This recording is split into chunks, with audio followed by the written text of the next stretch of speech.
Right, so Keir Starmer is a man on a mission these days, isn't he? Elect me, I'll be wonderful. Well, he's been out and about most recently promoting his namesake candidate, Keir Mather, in Selby and Ainsty, ahead of the by-election that's going to be held there shortly. The aforementioned candidate, a former skivvy for his most ardent loyalist and likely, I think, eventual replacement, Wes Streeting.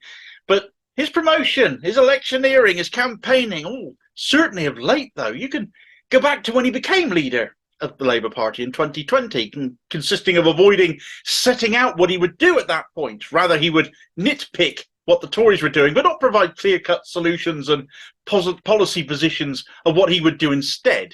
In the form, and he has gone on since then to, of course, make pledges and promises and missions and vows and adherences and quests and visions and whatever else you want to call them, whatever other adjectives you can think of to mention that have not been stuck to. Honestly, Starmer's only in the position he's in because of the sabotage he engaged in prior to becoming Labour leader. So frankly, I'm curious, what is it that is convincing you to right now vote for Labour? What is drawing you to them? You see, there's so many people out there praising Starmer, extolling his leadership. Leadership, though? Do you really know much about the guy? No, I realise a lot of people don't directly engage in politics. It can be boring, it can be waffleish, it can be not very interesting at the very least. Perhaps you don't think you do politics and don't care about any of them. Liars, all of them. And with that last comment, I certainly have some sympathy. I mean, even before Starmer entered politics, he was controversial, but not widely reported as such, as he was some faceless head of a non-ministerial government department in the form of the Crown Prosecution Service. A guy who was not well liked there, incidentally, whose reforms there were widely criticised, in fact, and only supported by 1 in every 14 staff members asked about them, and where only 1 in 12 staff felt the service was well managed under him. And when you consider this is a legal non-ministerial government department, and he's a lawyer by trade, it's his profession, it doesn't make it sound like he's very good at it, nor does it make him sound like a very good manager. And when he makes for a not professional but decidedly amateur politician, he isn't likely to be any better in charge of the country. His most famous achievements whilst there were reviewing the Jimmy Savile case and finding no issues with the original judgement on it, and a seemingly unerring vendetta against Julian Assange.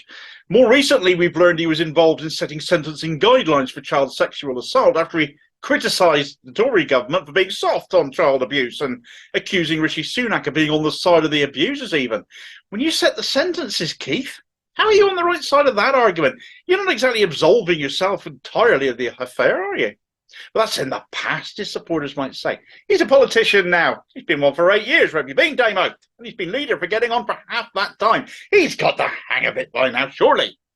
Well, that kind of implies he's the sort of person who learns and learns from others, listens to others, but he hasn't got where he has through any discernible political talent. He's got there by deceit. He's risen to the top by being decidedly mercenary. Perhaps you think that's a good thing, but I prefer people to get what they do based on their knowledge, skills, talent, and Starmer, well, he just seems to have kissed the right backsides and betrayed others. Surely you want somebody to lead the country who is straight with you and honest, but Keith couldn't lie straight in bed. Now, some say he did what was necessary to the Corbyn leadership. What was being promised was clearly undeliverable, and there's certainly an argument for saying Corbyn promised too much too fast to a country used to being denied pretty much everything at that point in the name of austerity, paying down the national debt. And you've got to remember that one. All the money in circulation, all the money that's in our pockets and our wallets right now is all part of the national debt. It's not really a debt. It's a terrible name because if you paid it all off, there would be no currency for you to spend. We were conned into believing the 5th richest nation on earth, as we were then, 6th richest now, so things are clearly going in the right direction, aren't they? Not. Would be bankrupted by that Labour government, because was bankrupted by the last Labour government as well, because of a stupid joke written on a scrap of paper, no less. There's no money left, said Liam Byrne, but we can literally never run out. We literally print all we need, courtesy of the magic money tree, better known as the Bank of England.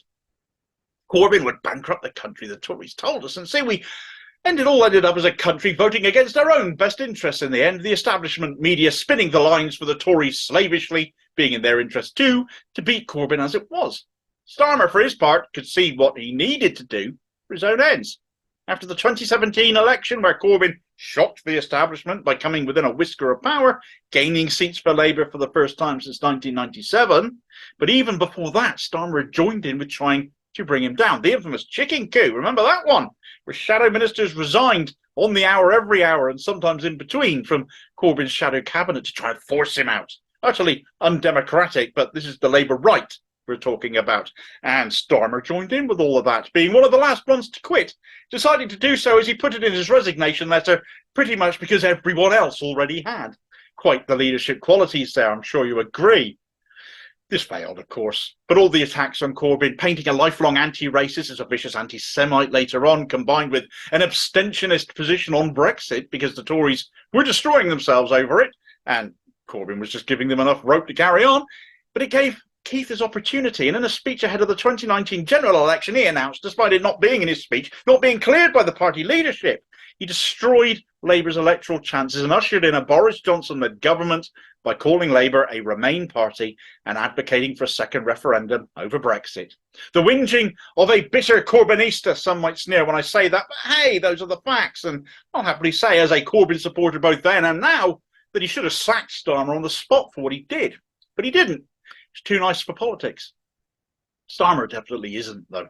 It gave him an opportunity, and despite refusing to name his leadership backers, like other potential Corbyn replacements did during that Labour leadership campaign, we should have put voting members right off him. It certainly did me. And well, he might have hidden them, funded as he was by the likes of Blairite donor and pro-Israel advocate Trevor Chin. He said a lot during that leadership campaign that later exposed it to deceit. He advocated for renationalisation of water, energy, rail and mail. So far, he's reneged on all of that. He called Corbyn his friend and then had him suspended indefinitely, despite him being cleared by his own National Executive Committee, all to please his pro-Israeli friends. There's no other reasoning behind it. There's just no other thinking behind it. Starmer is a Zionist without qualification, self-declared, so we'll never criticise the apartheid we see going on every day regarding Israeli treatment of Palestinians. The lies began to be properly exposed once he was in place as leader, though. All the promises he'd made and the authoritarianism all came out. His hatred of Corbyn has meant members have been purged from the party for spurious reasons such as liking the Foo Fighters or a tweet by Green MP Caroline Lucas. People have been purged because they spoke to groups that it was perfectly fine to speak to under another Labour leader. But not only did these groups get banned by Starmer, but if you'd ever spoken to them in the past, you were gone too. Purged sometimes years after you went to such a meeting. Any and all excuses were used in order to wage war on the left of the Labour Party. The man who stood on a platform of being continuity, Corbyn, rapidly became exposed as Blair on steroids. So again, I really need to ask, why are you going to back a man to lead our country who has behaved like this, who is allergic to honesty, it would seem to me? Even the worst Labour leader is better than a Tory one, Damo. That might be something you say. I do hear it a lot. Well, Starmer's admitted to being a Tory, so surely that should terrify you as to what the opposition party is going to look like. Not actually in opposition anymore, is it? Tories versus Tory light, the only change being the faces running government departments and making laws. Laws which the Tories likely would have made anyway. It becomes a popularity contest between two leaders, a media circus, and the running of the country becomes the ruining of it instead, because nothing changes, and we all carry on suffering no matter who's in charge. It's all the lies that get to me, though. He promised to renationalise and end outsourcing. He now embraces more privatisation, especially in the health service, backed up by the fact he's taken donations from private health sources. Outsourcing to private companies elsewhere will continue as well. That Brexit second referendum and a campaign for Remain that saw Labour decimated in 2019, forget all that, he now wants to make Brexit work. So you were lied to if you thought he brought hope there as well. He pledged to stand with trade unions, strengthen their hand, but he won't even attend a picket line and sack shadow ministers who do. He said he'd increase tax on the top 5% of earners, but now he won't. He pledged to end the sanctions regime and abolish universal credit, but now the sanctions will stay and universal credit faces reform instead. He said he'd abolish tuition fees, and now he won't. He binned the Green New Deal and has now gone for a green industrial strategy instead, which ditches the £28 billion he pledged towards fighting climate change, turning it into just an aspiration towards that figure, as well as bizarrely including doing deals with the oil and gas giants in his green vision, saying fossil fuels will remain at least into the 2050s. He promised to end indefinite detention of migrants awaiting deportation and has gone back on that, keeping the cruelty. He pledged to defend freedom of movement and has ditched that. He pledged free childcare to get parents back to work. He's ditched that. He pledged universal free school meals and he's ditched that. He planned to abolish the House of Lords. He's ditched that. He pledged rent controls and has ditched that in the middle of a cost of living crisis at all times.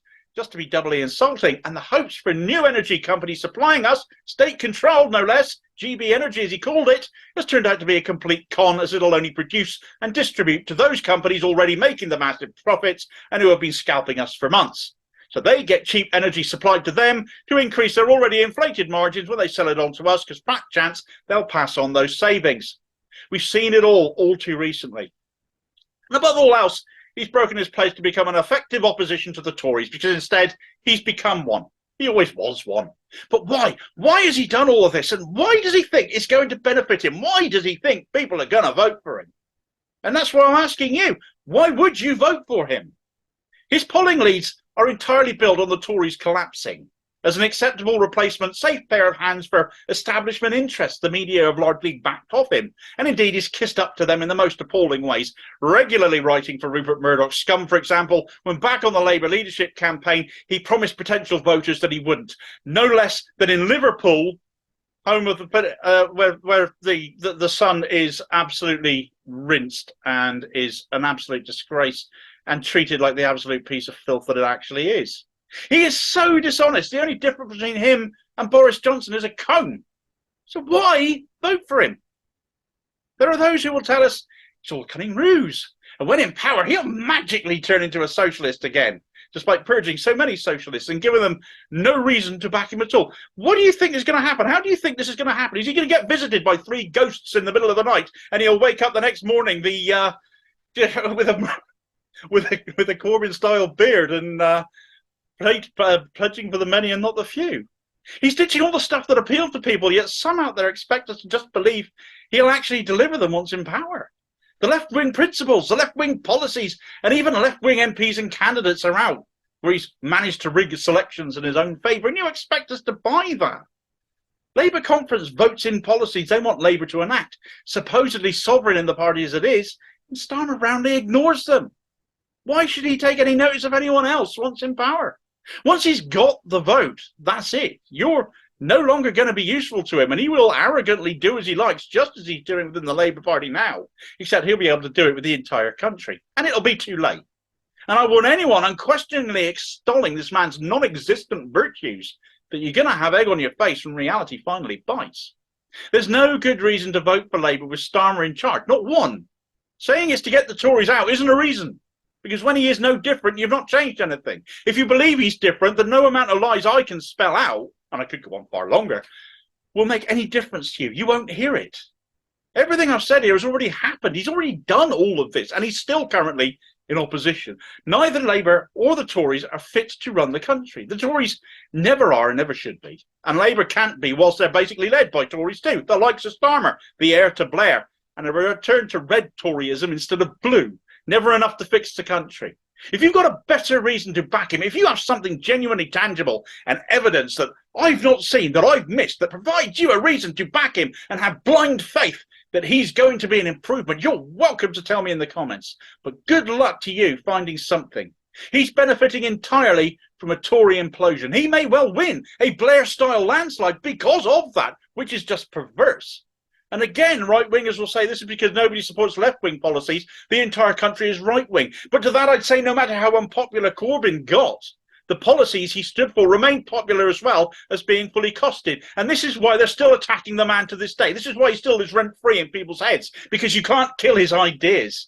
Why else did Starmer stand on a platform of continuing them to become leader? Why has he treated the person who raised these policies, which such disgust since, now barring him from standing as a candidate, despite being a Labour member still, no less? The one thing Starmer's too afraid to do is expel Corbyn, of course. And why indeed has he binned all of these policies since, if he's going to be this great political messiah playing a game of smoke and mirrors until he's in number 10? Trying to justify a vote for Keir Starmer is just clutching at straws. And after you've liked, shared and subscribed to the channel, as I sincerely hope you will, here's my video recommendation to keep you here a while longer, as Starmer's mould for what makes a great Labour candidate appears to be based entirely on Wes Streeting, which is a horrible thought. and I'll catch you on the next video. Cheers, folks.